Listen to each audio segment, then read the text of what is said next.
Don't worry, sir. I'll sort it. Well.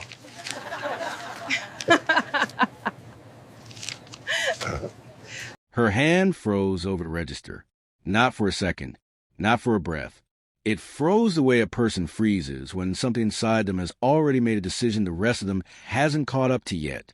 The digital display glowed green. $78.43. Talia Wynn stared at that number.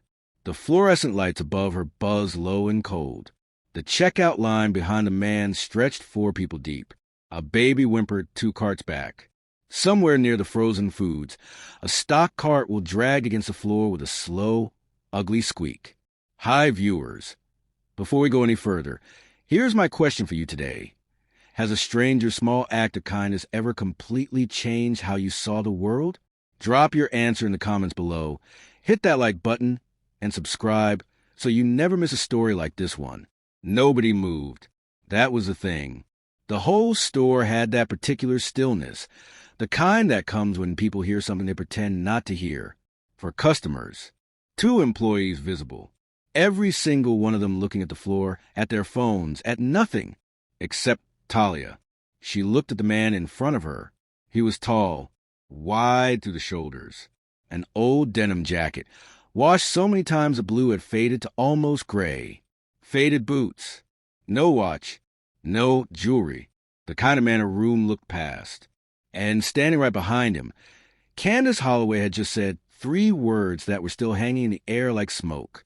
3 words that were not shouted, that were not screamed, that were delivered in the quiet, certain voice of a woman who had never once been told she was wrong and expected today to be no different. Talia's jaw tightened. Her hand moved toward her own wallet, tucked beneath the counter where she kept it during every shift. The balance on her debit card that morning had been $94.17. Her rent was 8 days late.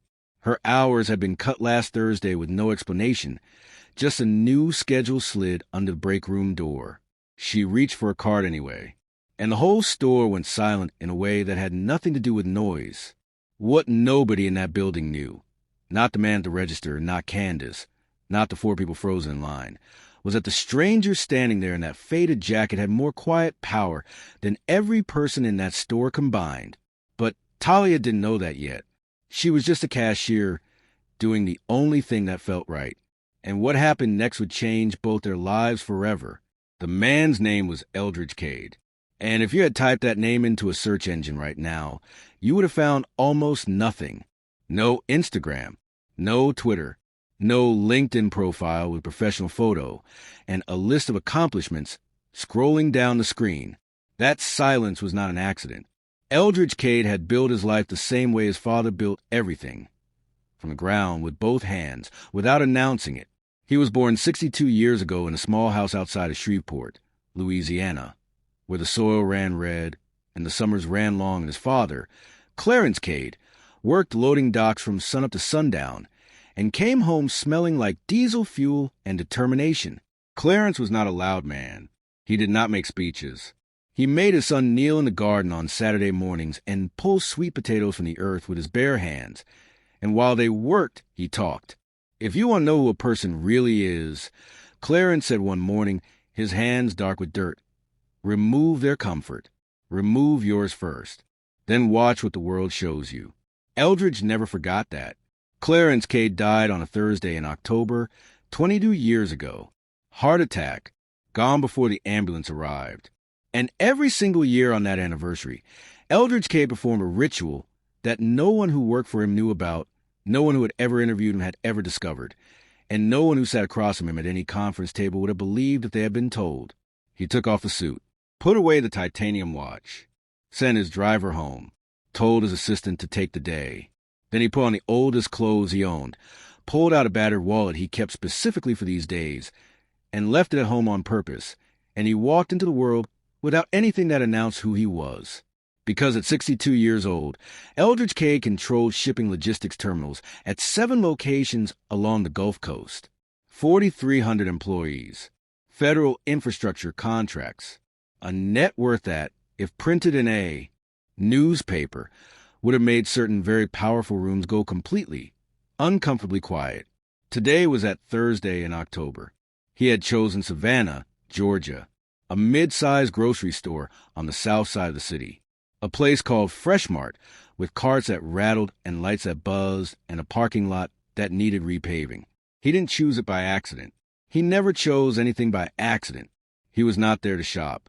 He told himself that every year, and every year it was true, he was there to watch.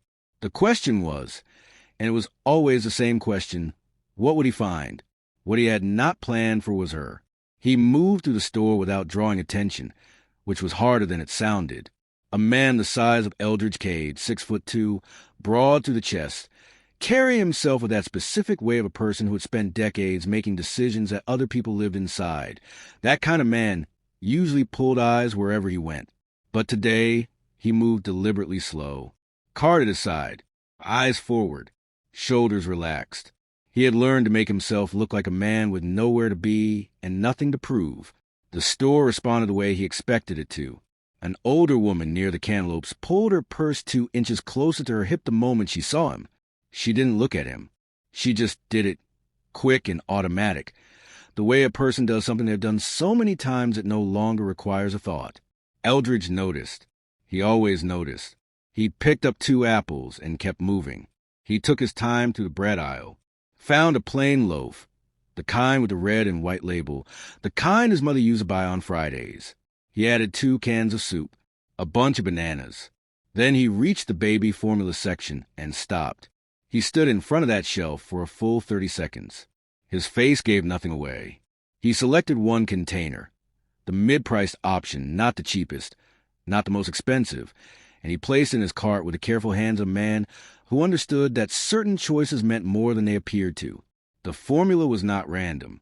It was never random. He pushed his cart toward the front of the store. Register 3 had 1 customer finishing up. He got in line. The cashier didn't look up right away.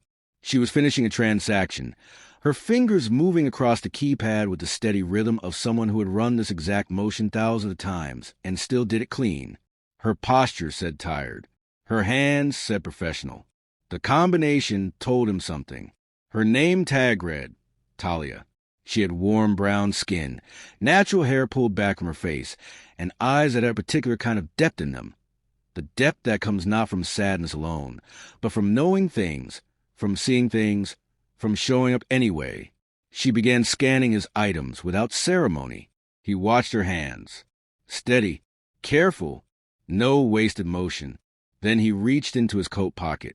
His fingers found nothing. He checked again. Same result. He looked at Talia. And for the first time in a very long time, Eldridge Cade did not know exactly how the next 60 seconds were going to go. I must have left my wallet in the car. He said it quietly, no performance in it. He wasn't embarrassed. His voice was the voice of a man stating a plain fact about the weather. Talia looked up from the register for the first time. She blinked once. Her eyes moved over his face with a practiced read of someone who had dealt with every kind of person a grocery store line produced. The impatient, the confused, the short-tempered, the sweet. She was reading this man the way she read all of them. What she found in his face gave her no clear answer. There was a beat, maybe 2 seconds. Then came the exhale from behind him. It wasn't loud. That was the thing that made it worse. It wasn't the exhale of a person who had lost control. It was the exhale of a person in complete control, a woman who had decided that the best way to cut someone down was to make it sound completely reasonable. Candace Holloway was 47 years old. She wore a blazer the color of cream, pressed hard, not a wrinkle in sight. Her jewelry was gold and restrained. Her nails were done. Her perfume had arrived in the checkout lane about 30 seconds before she did, and it lingered the way expensive things do, not asking permission. She didn't step forward. She didn't raise her voice. She simply tilted her chin toward the man at the register and said 3 words. This isn't a shelter. The checkout lane went cold. That particular American silence spread out from register 3 in every direction. The woman 2 carts back stopped checking her phone. The teenage employee restocking bags near the exit stopped moving. Both men at the self-checkout glanced over at the same time, then at the same time looked away. Everyone heard it. Nobody said a word. Talia's hands went still on the register. And Eldridge Cade did something that nobody in that store expected. He did nothing. He didn't reach into his other pockets, didn't look flustered, didn't turn around. He simply stood with his hands at his sides and looked at the register display, $78.43 still glowing green, with the stillness of a man who had all the time in the world and every reason in the world to wait. Talia stared at him. He almost looked relieved, like something had just confirmed exactly what he had come here to find out. And that look, that calm, certain, knowing look, was the most alarming thing Talia had seen all day, because it told her that this man knew something everyone else in the store did not. She just had no idea what it was. Talia looked at the total, $78.43. She looked at the man. Old denim jacket, steady hands, eyes that were watching her without pressure, without pleading, without any of the things she expected from a person caught short in checkout line. Then she looked at her own wallet, tucked beneath the counter where she kept it every shift. Slim black leather, worn at the corners. She could feel its weight before she even touched it. $94.17. That was what her bank account held this morning. She had checked on her phone in the parking lot before she clocked in, the way she checked it every morning, the way a person checks the weather before leaving the house. Not because they can change it, but because they need to know what they're walking into. Her rent was 8 days past due, not because she was careless, because her hours had been cut the week before with no warning. Just a new schedule slid under the break room door like an apology no one was willing to say out loud. She thought about her father. Talia Wynn had been a school custodian for 31 years. He mopped floors in a building where children walked past him every single day, and most of them never once said his name. He came home smelling like lemon cleaning solution, and he sat at the kitchen table with his hands wrapped around a cup of coffee. And he was the most dignified person Talia had ever known in her life. He used to tell her, "Dignity costs nothing to give. You can be broke as a day is long and still give somebody what's free." She pulled her card from the wallet. She didn't make a speech. She didn't turn around and look at Candace Holloway. She didn't ask the man if he was okay, or explain herself, or perform it for anyone watching. She set her card on the counter and said, flat and calm and final, "I've got it." The store went completely still. The fluorescent lights kept buzzing. The store music kept playing some soft, forgettable song. But every human being within earshot stopped. Stopped moving. Stopped breathing. Stopped pretending they weren't watching. Candace's expression shifted. Confusion first, fast and gone. Then something colder took its place. The look of a person who had decided that generosity from the wrong person was not generosity at all. It was foolishness. And fools, in her experience, deserved to be left alone with their mistakes. Talia didn't look at her. She was looking at the man. And the man was looking back at her with the kind of attention. You only give something when you need to be absolutely certain of what you're seeing. He asked one question. One single word. Quiet as a closed door. "Why?" And the way he said it, the weight of it, the patience in it, the sense that her answer mattered in a way she could not yet measure, made Talia's breath catch in the back of her throat. Because suddenly, standing at Register 3 in a mid-grade grocery store in Savannah, Georgia, with $94.17 in her bank account and 8 days of late rent behind her, she had the feeling that this moment was not as small as it looked. Not even close. One word. That was all he gave her. "Why?" It landed in the space between them like a stone dropped into still water. Low, unhurried, carrying no judgment in it, no challenge, just a genuine, open question from a man who, it was becoming clear to Talia, did not ask things he did not actually want to know the answer to. The line behind him had gone quiet. Candace Holloway had not moved. Her cream blazer, her gold earrings, her tight, unreadable mouth. She was watching this exchange the way a person watches something they've already decided is beneath them, while some other part of them, the part they will never admit to, leans in. Talia did not think about her answer. That was the thing. She did not reach for something that sounded good. She did not try to be impressive. She was 26 years old, standing at a register in a grocery store, and a stranger had just asked her a question, and she told him the truth the way her father had always told her to tell it, plain, clean, without decoration. My dad used to forget things too, she said. She paused, not for effect, just because the next part mattered and she wanted to say it right. Dignity costs nothing. Eldridge Cade went very still.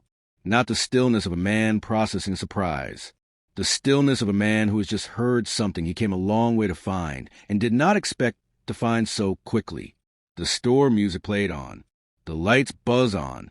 A child somewhere in aisle 4 knocked something off a shelf, and a parent said its name in that sharp warning tone parents use. Everything was exactly the same as it had been 2 minutes ago. And nothing was. Eldridge turned his head, slowly, toward the front windows of the store. Through the glass, something had arrived in the parking lot. A car, long, low, the color of storm clouds before rain. Matte gray, moving without sound into a space near the entrance. Not a car anyone in that parking lot drove. Not a car that belonged to this neighborhood, this zip code, this side of the city. A driver stepped out. Dark suit. No hurry. He took a position beside the rear door, hands folded in front of him, eyes on the entrance of Fresh Mart. He was not waiting for a passenger to arrive. He was waiting for one to leave. Inside the store, heads began turning toward the window, one at a time, the way they turn when something rearranges the gravity of a room. Talia looked at the car, then back at the man in the faded denim jacket, standing at her register. Her hands had gone still on the counter, and the question she could not yet bring herself to ask out loud was already pressing against the inside of her chest, asking itself, who exactly was this man? Eldridge turned back to the register. He moved without any rush in him. That was what people would remember later. Not what he said, not what he placed on the counter. The thing they would not be able to stop thinking about was the absence of rush. The complete, total, unhurried ease of a man who had never once in his life needed to prove himself to a room and was not about to start today. He reached into his jacket. Not the coat pocket this time. The inside breast pocket. The one that had been there all along. What he placed on the counter was a card. Platinum.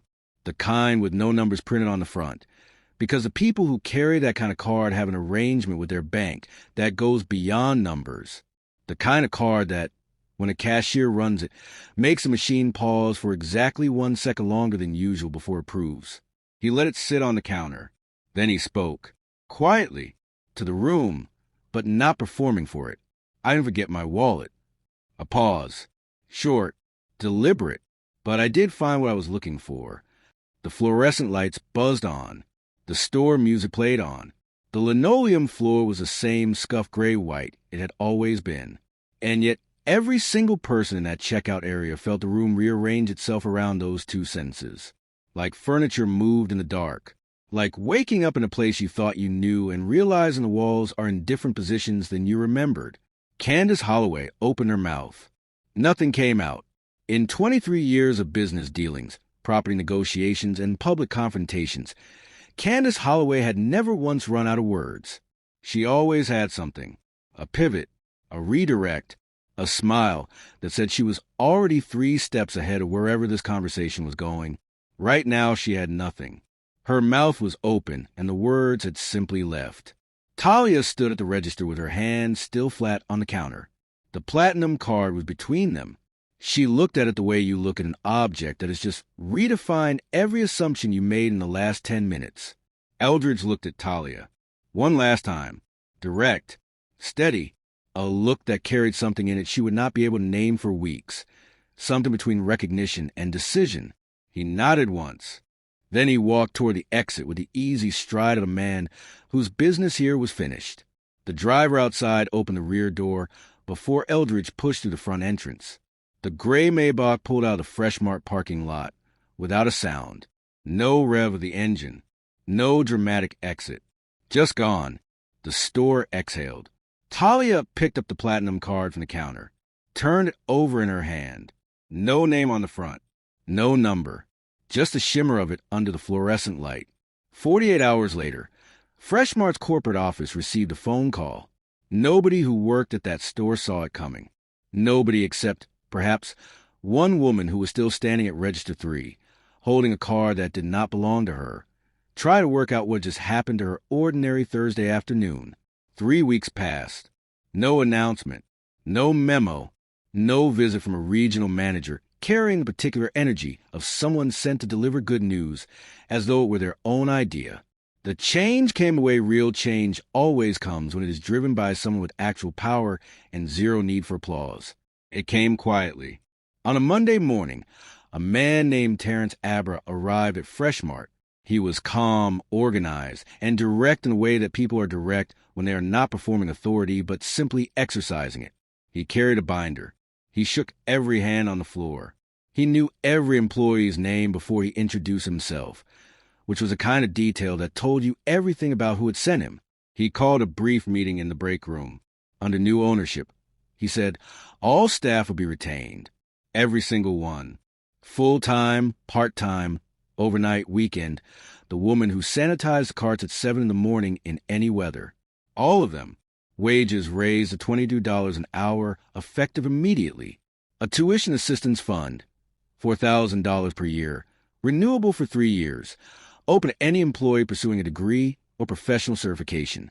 The break room went completely silent. Then somebody in the back laughed. Not because anything was funny, but because sometimes the body does not know what to do with relief, and it comes out that way. Talia sat at the table and said nothing. She pressed her hands flat against the surface and looked at the wall, and felt something loosen in her chest that she had not realized had been tight. Her hours were fully restored. She did not have to ask. They were simply there on the new schedule, waiting for her. She had no idea why any of this was happening. Not yet. And across town, in a matter equally quiet and considerably less kind, Candace Holloway's real estate contract with Freshmart's property landlord went under compliance review. The arrangement she had held for 4 years, profitable in ways that had never been clearly explained in any document anyone could easily locate, had attracted the attention of a very thorough legal team working on behalf of the new ownership group. The irregularities they found were not small. Candace's contract was terminated. No statement was issued. No argument was made public. The story never appeared in a newspaper or on a local news broadcast. It was handled the way powerful things are handled when they are driven by someone who does not need the credit. Swiftly, cleanly, and without a single raised voice.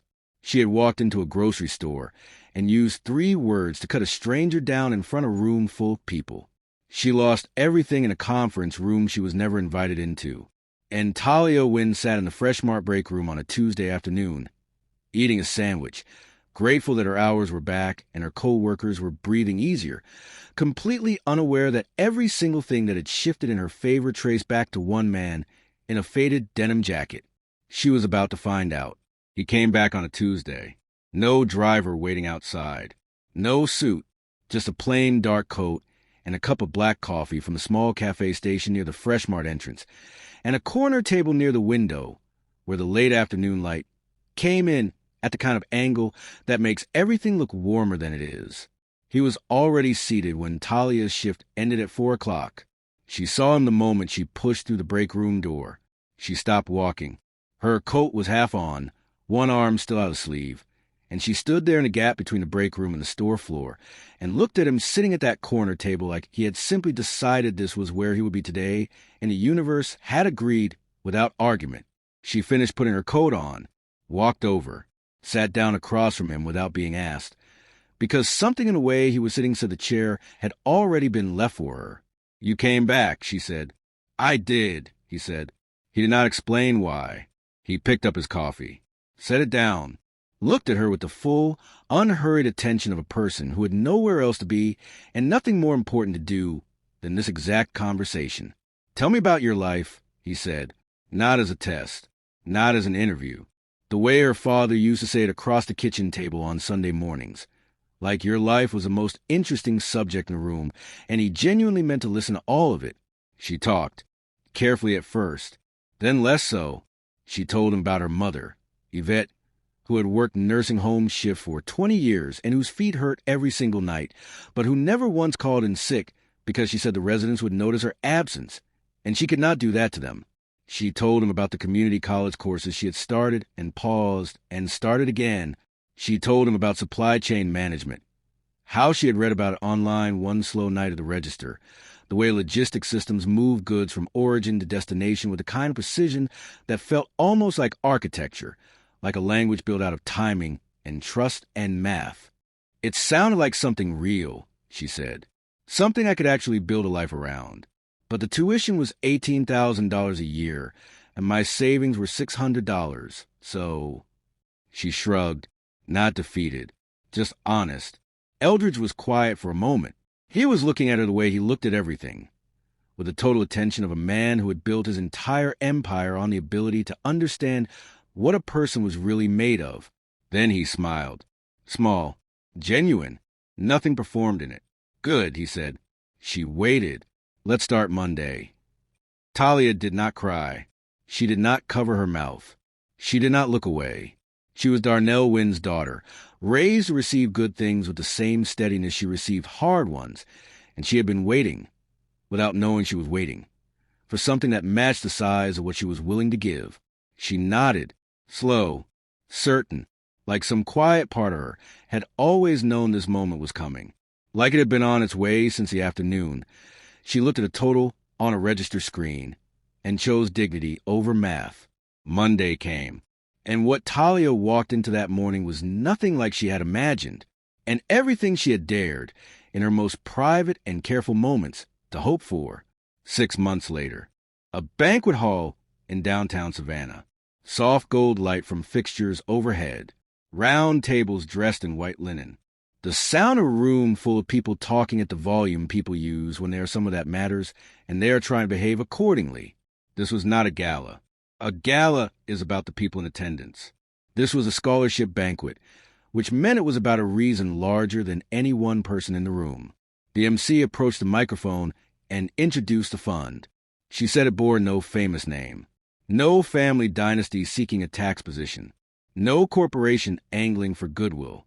It was called the Herschel Wynn Memorial Scholarship for Working Adults, named for a man who had mopped school hallways for 31 years and raised a daughter who knew that dignity was not something you were given. It was something you chose every day in the moments when choosing it cost you something real. The room applauded. Then the MC introduced the inaugural recipient. Talia Wynn walked to front of the room in a deep burgundy dress, her natural hair out, her shoulders back. She carried no notes. She had written and thrown away 4 drafts of the speech in the 2 weeks leading up to this evening, and finally decided that her father had never written anything down either, and she would honor him the way he had always honored her, with the plain truth. She spoke about him first, about lemon cleaning solution in coffee cups, and the way he said her name when she did something right. Not loud, just certain, like the sound of a door closing firmly on something finished. She spoke about a Thursday afternoon in a grocery store, where she had looked at a number on a screen and a stranger in a faded jacket, and made a decision that no one in that building could have predicted. She did not say his name. He had asked her not to. She honored that. At the back of the room, in a chair against the far wall, Eldridge Cade sat with his hands folded in his lap and listened to every word. He had declined the seat reserved for him at the head table. He had arrived without announcement. He was wearing a suit tonight, charcoal gray, understated. But the battered boots from that October Thursday were on his feet, because some habits are not about clothing at all. He did not stand. He did not wave when the room applauded at the end of Talia's remarks. He simply sat in his chair at the back and let the sound fill the space around him. He had chosen the back on purpose. He always did, because power. He had learned from a man in red Louisiana dirt with his hands in the earth on a Saturday morning. Power announces itself. It makes sure you know it arrived. It sits at the front where the cameras are, and the names get attached. Character does not do any of that. Character sits in the back row, does the thing that costs something, leaves before anyone can make a moment of it. Power is loud. Character is quiet. And somewhere in that same banquet hall, the story circled back to where it had begun. A hand over a register, green digits glowing.